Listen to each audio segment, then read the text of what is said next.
চড়া দামে অপরিবর্তিত আছে চিকন চালের বাজার, কিন্তু বেশ অস্থির মোটা চালের বাজার। ত্রাণ বিতরণে পণ্যটির চাহিদা বেড়ে যাওয়ায় সুযোগ নিচ্ছেন এক শ্রেণীর অসাধু ব্যবসায়ী। মাত্র সপ্তাহের ব্যবধানে প্রতি কেজিতে দাম বেড়েছে ৬ টাকা।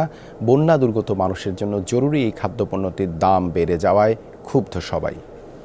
6000 mAh ব্যাটারির one and only power master NextG N73। বন্যা দুর্গত এলাকায় ত্রাণ সামগ্রী বিতরণের জন্য বাজারে মোটা চালের চাহিদা বেড়েছে। মোটা চালের ক্রেতার বড় অংশই এখন স্বেচ্ছাসেবীরা। বিতরণের জন্য বস্তায় বস্তায় চাল কিনছেন তারা, আর সে কারণেই বেড়ে গেছে পণ্যটির চাহিদা। আর এই বাড়তি চাহিদার সুযোগ নিচ্ছেন অসাধু ব্যবসায়ীরা। সপ্তাহের ব্যবধানে প্রতি কেজিতে দাম বেড়েছে ৫ থেকে ৬ টাকা, বিক্রি হচ্ছে ৫৮ টাকা কেজিতে। পর্যাপ্ত সরবরাহ থাকা সত্ত্বেও হঠাৎ করে মোটা চালের দাম বৃদ্ধিতে ক্ষুব্ধ ক্রেতারা।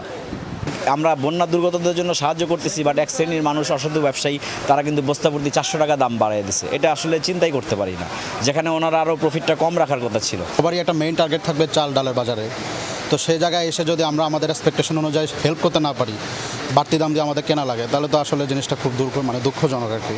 যেখান থেকে বাড়ুক এটা তো একেবারেই ঠিক না। এখন আর হচ্ছে একটা বিপদের সময়, এই সময় আসলে সবাই যে জায়গা থেকে আসলে আগে আসা উচিত। মাত্র এক সপ্তাহ আগেও ৫০ কেজি ওজনের বিয়ার ২৮ চাল মিলেছে ২৬০০ টাকায়, আর এখন তা কেনার জন্য গুনতে হচ্ছে ২৯০০ টাকা। বিক্রেতাদের দাবি, ত্রাণের জন্য মোটা চালের বাড়তি চাহিদা তৈরি হলেও মিল থেকে পর্যাপ্ত চাল মিলছে না, তাই পাইকারিতে দাম বেড়েছে। চালের বাজার তো অনেক গরম, কারণ ২৮ চালটা বন্যা দুর্গত এলাকাতে বেশি চাহিদা, তো ওইটার দাম অত্যন্ত করে বাড়ছে। গতকাল যেটা ২৬০০ টাকা কিনছে, এটা আজকে ২৮০০ টাকা কিনে লাগে।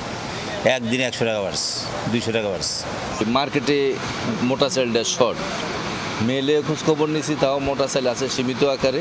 এখন মেলারা বলতেছে ভাই বা ধানের দাম বেশি বিদায় না চালের দাম বেশি। গুটি, স্বর্ণা ও বিয়ার ২৮ সহ সব ধরনের মোটা চালের দাম বৃদ্ধির জন্য বরাবরের মতো ধানের সংকটকেই অজুহাত হিসেবে দেখাচ্ছেন মিল মালিকরা। ধান যে পরিমাণ আমদানি হচ্ছে সেটা মিলে নিয়ে আসার মতো নয়, খুচরা আমদানি হচ্ছে, তো গাড়ি না হলে তো আমদানি হবে না। আর সেই ধানগুলো কিন্তু এখনও মিলে আসেনি। তো এটা যদি রেগুলার হতে থাকে, ৫-৭ দিন যদি বাজারটা কম দিয়ে আমরা ধানের আমদানি যদি পরিমাণ মতো পাই, তাহলে বাজার অবশ্যই কমে যাবে। সরকারের খাদ্য পরিকল্পনা ও পরিধারণ কমিটির তথ্য অনুযায়ী ৫ বছরে মোটা চালের দাম ৫৬% বেশি বেড়েছে। অন্যদিকে এখনও চড়া দামে অপরিবর্তিত আছে মাঝারি ও চিকন চালের বাজার।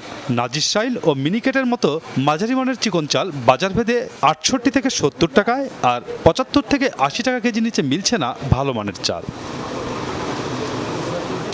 মাসুদুজ্জামান রবিন, যমুনা নিউজ, ঢাকা।